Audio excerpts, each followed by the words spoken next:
अस्सलाम वालेकुम वरहमतुल्लाहि वबरकातुहू। सामीन व नाज़रीन मोहतरम, ये ईद के हवाले से दो कथा किए हुए अशार पेश खिदमत हैं।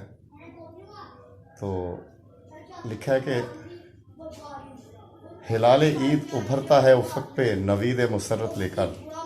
हिलाल ईद उभरता है उफ़क़ पे नवीद मुसर्रत लेकर, मगर इस चाँद ने बहुत सों को रुलाया पहले की तरह। इस ईद पे की फिर से तजदीद अहद जफ़ा उसने। इस ईद पे की फिर से तजदीद अहद जफ़ा उसने। इमसाल भी पैमाने वफ़ा हमने निभाया पहले की तरह। तो सामईन व नाज़रीन मोहतरम, उम्मीद करता हूँ आपको ये अशार अच्छे लगे होंगे। खुदावंद मुतआल आप सबको अपने हिसारे लुत्फ़ व करम में रखे। अपना ख्याल रखिएगा, दुआओं में याद रखिएगा और इज़हार मोहब्बत के तौर पे चैनल को सब्सक्राइब कीजिएगा। वस्सलामु अलैकुम वरहमतुल्लाहि वबरकातुहू।